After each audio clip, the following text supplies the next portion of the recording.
Okay, in fact, it's a way to bring this 19th century story to the audience today. Yes. To young audiences. Yes. That would be great if I can do that, you know. Yeah. Yeah. Yes. Yeah.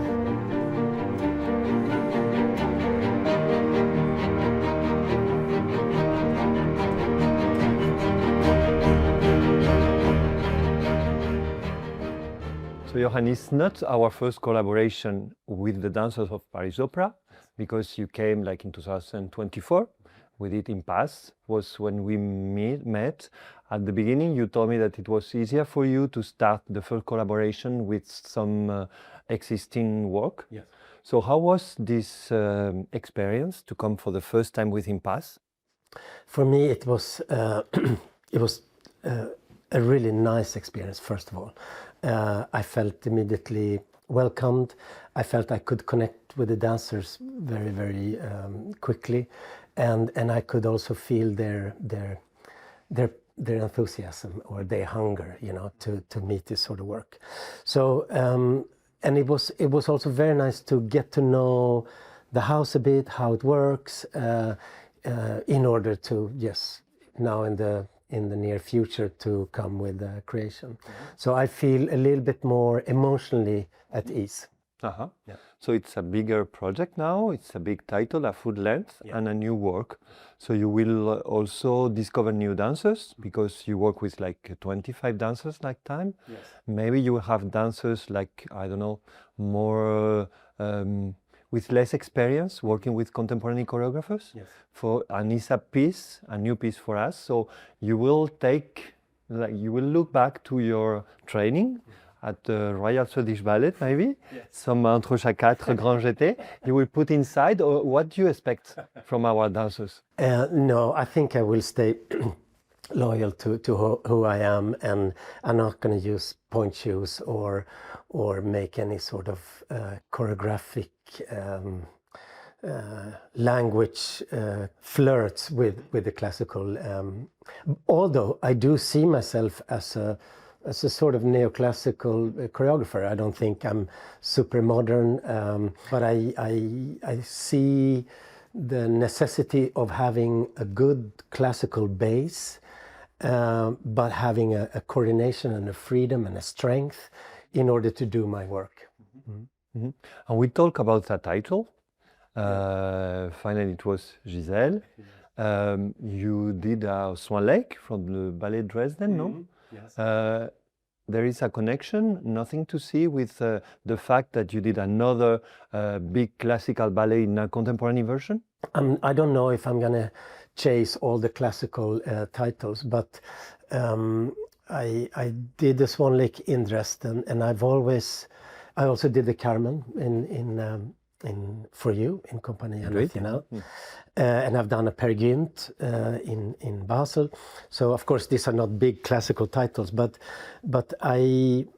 when I did Carmen, it was, you know, I had been working some 20 years doing a certain format of dance or a certain way of choreographing.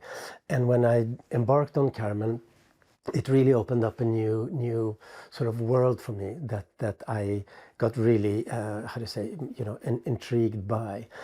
But intrigued by a narrative? Yes. To do a narrative, I think it's challenging because you do need to tell the story. You do need to communicate maybe more obviously and more clearly with the audience that you do when you're working in a more abstract form or way.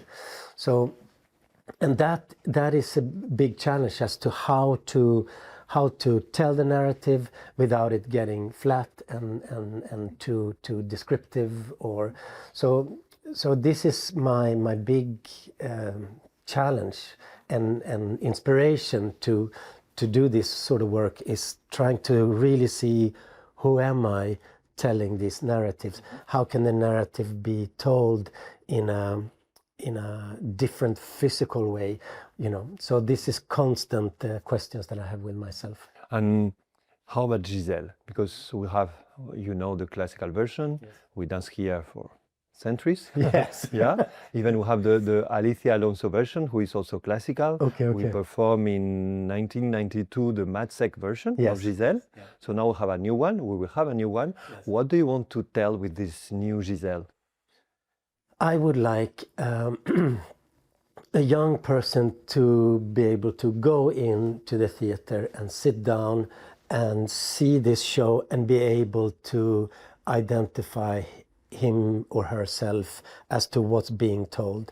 So it's not just an sort of, the aesthetic beauty of it that will intrigue me, but also the true destinies of these characters. And what I've wanted to do is to try to really deepen the arguments of the mother and Giselle and Bathilde and Albrecht, is to not sort of wash by and have the knowledge of the audience, just taking it for granted that they're gonna buy it, but try to really carve out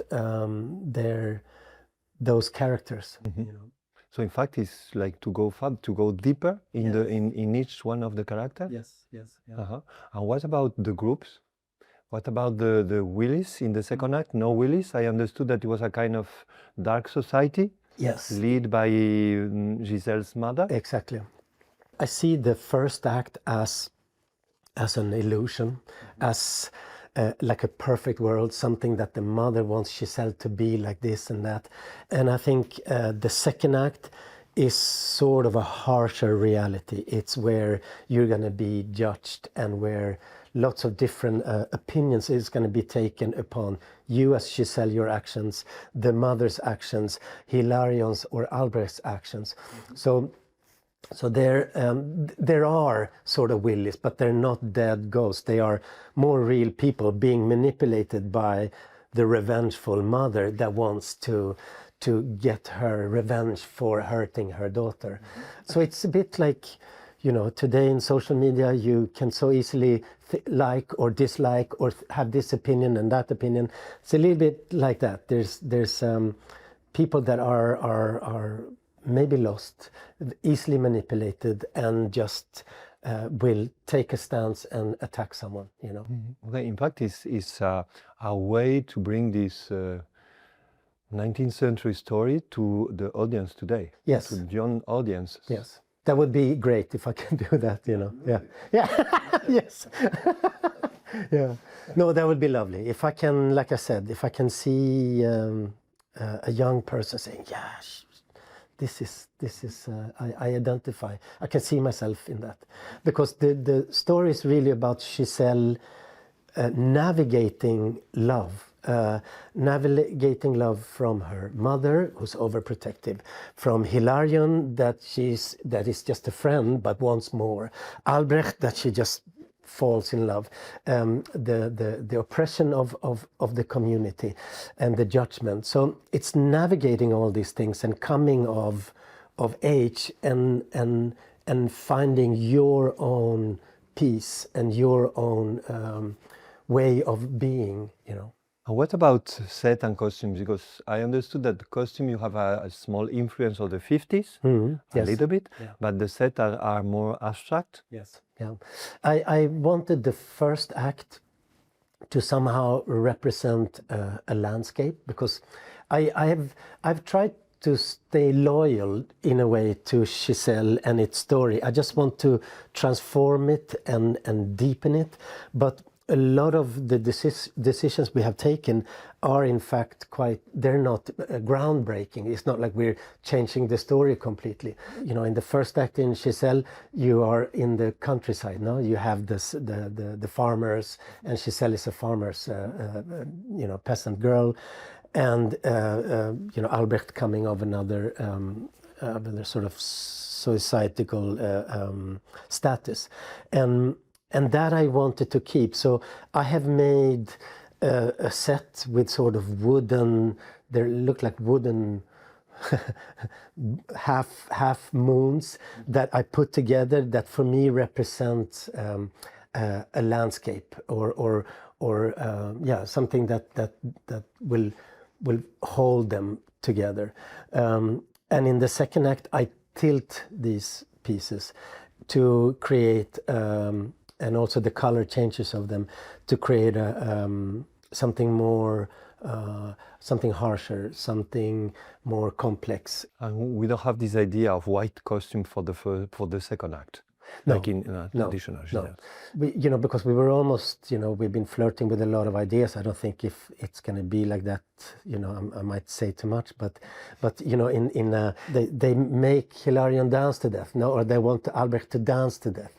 And of course you could almost look at it as being in a club, and where someone is being pushed to a certain place. So I really wanted the second act to feel raw, almost industrial, And how about the mask? Because you were using some mask. Yes, that's in the first act, yeah.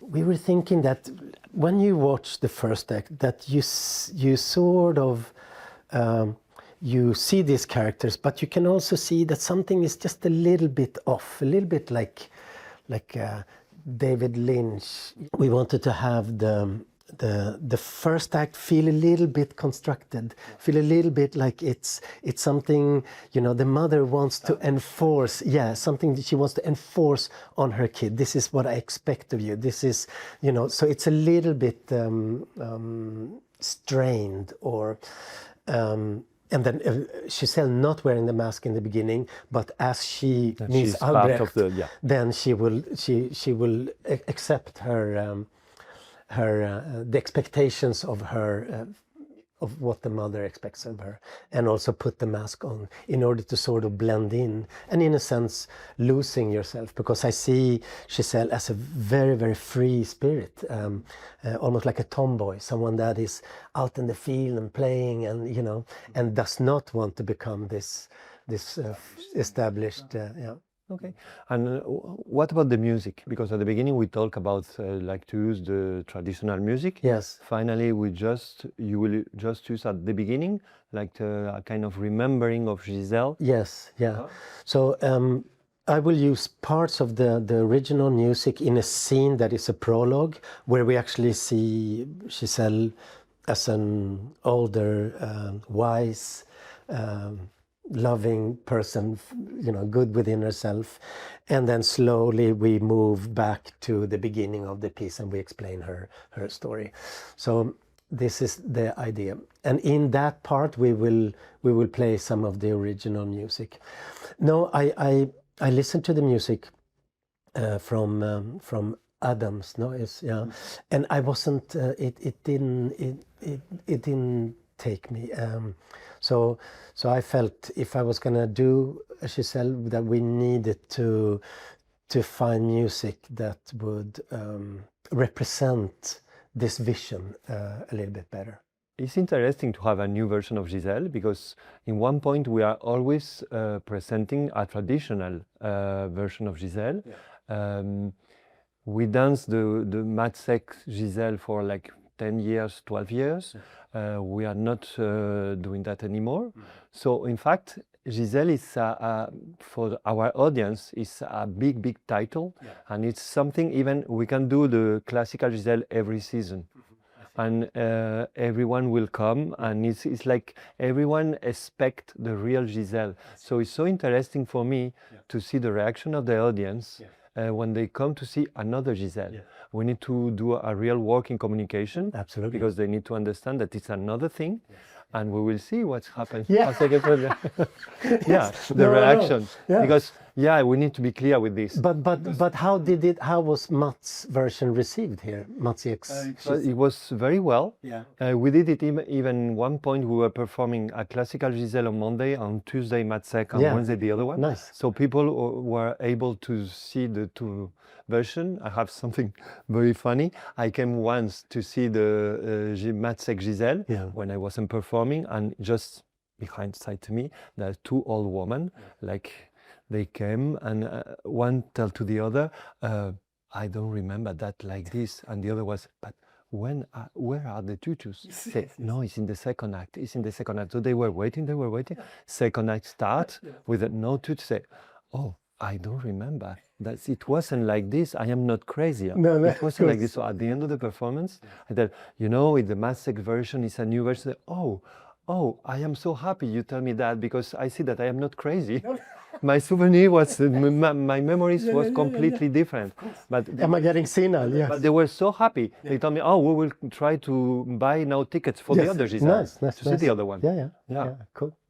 But it was different because it was the Giselle music and he follows really the thing. Yes. Now it's a new ballet with the theme of Giselle. Yes. And you are telling the story, but another story, in fact. Yes. Because it's Giselle telling her own story, no? Yes.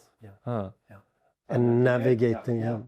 I never questioned that choice, because we do a Giselle. It's just it will have slightly different colors and music and feelings and themes to it, but we are making a Giselle. I think that the title is important. Yeah. Because if not, we are doing another ballet, another thing, and I think people who know the traditional Giselle, we see your Giselle with a different projection. Yes, yeah, you know, yeah. They will go like deeper in the story even. Yes, yeah.